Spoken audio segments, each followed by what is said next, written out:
Yeah, folks. So I put up a video talking about what God has for you. So I just want to kind of touch on that again, real quick, because I've been dealing with some stuff, right? And in the last video, I told you about like I had to let some things go, and it was things of value. I'll spare you the details. Suffice it to say that it was things of value, and the point is this, folks, because it's irritable, it's a little irritating. I'm not gonna lie, right? But I'm at peace with it. I'm at peace with letting go of materialism. It is material, and I'm at peace with letting it go. Even though I worked very, very, very, very incredibly hard to achieve it, I'm at peace with letting it go. And there's a Bible verse, I think it's in Philippians, that says, God will give you a peace that passes understanding. And as I said, some of my associates and relatives don't understand why I'm letting it go, and they believe that I should fight tooth and nail. But as I said before, and I'll say again, that what God has for you can't nobody take from you. And if something can be taken from you, again, I said this before, again, understanding the times, so you'll know what to do. I got that out of I was reading that in Chronicles, First Chronicles, I think chapter 12, verse 32. These men understood the times, therefore they knew what to do. And I just want to kind of like elaborate on that some more, as to why I was able to be at peace with walking away from what I'm walking away from and letting go of certain things of value.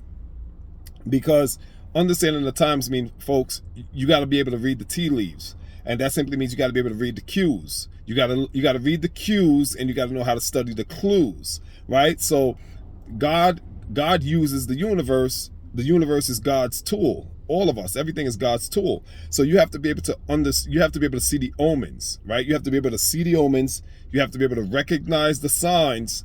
And if those, but here's the thing, I want to tell you how to do that. You don't, we live in three-dimensional existence, 3D reality. 3D reality limits you, because 3D reality tells you that all of your conclusions and outcomes of your conclusions are predicated on your 5 base sensory system, your sense of touch, taste, smell, sight, eye, and sound. But when you're reading, when you're understanding the times, you got to use your higher dimensional thought process. You have to tap into higher dimensions, multi-dimensions, higher layers, higher planes, and access those layers and download information from higher sources.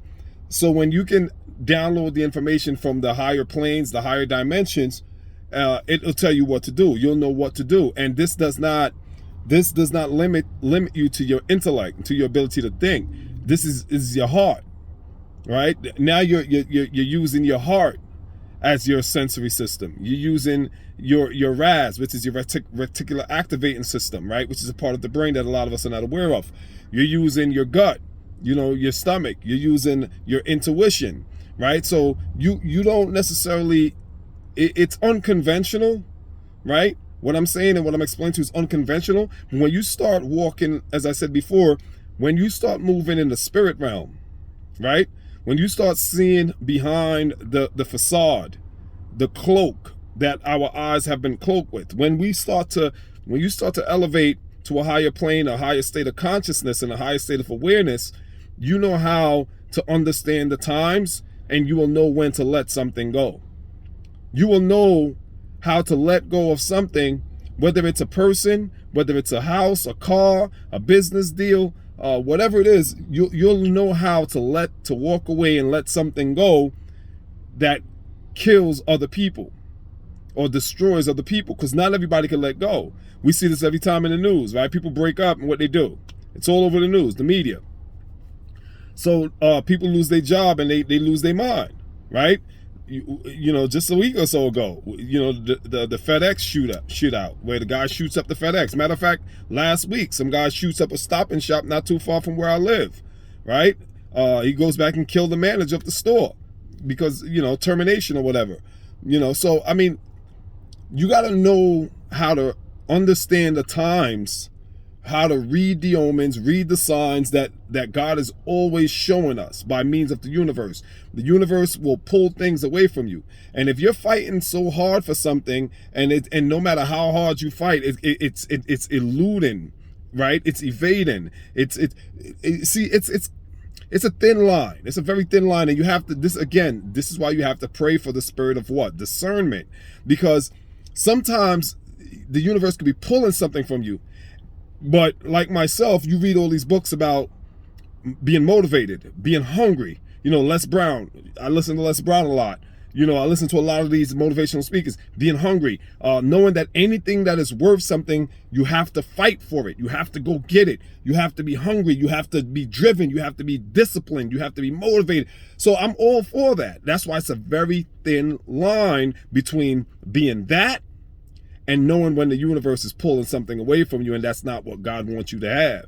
It's a very thin line. It's called discernment. You got to discern. You got to know the difference, the distinction. It's a subtle difference, but you got to know the difference. And once you have the mental acuity, the spiritual acuity, because it's more of a spiritual thing. When you have a spiritual acuity to be able to make that discernment, you can walk away from stuff. You can let stuff go, and it will baffle the minds of others, because others don't have that same level of higher awareness you have, or spiritual access that you have. Not everybody's on the same frequency or wavelength, so not everyone's going to be tapped in. So they'll look at you and they might say, you're being weak, you're being passive, you're not hungry, you really don't want it. Whereas you're exercising, right? You're exercising higher dimensional thoughts and higher planes of existence. You're existing on higher planes, so you're getting information and you're seeing things and you're knowing, okay, this is not what God wants from me. So I could let this go and be at peace. I could walk away from this deal and be at peace. I could walk away from this job and be at peace. They thought they fired me. They didn't fire me. God just want me to move somewhere else. You see what I'm saying? My haters thought they buried me, but they didn't realize I was a seed. Now I'm growing. God, you see what I'm saying? So it's about perceptions, how you view things. Like, that guy who went back and killed the guy at Stop and Shop, he chose to look at it as a firing. When you're plugged in, you look at it as, okay, God is ascending me. He's moving me into higher grounds. You know what I'm saying? He probably want me to go start my own supermarket, my own business, whatever. So, again, like I said, folks, stay driven, stay focused, keep the faith, and know that what is for you can't nobody take. Peace.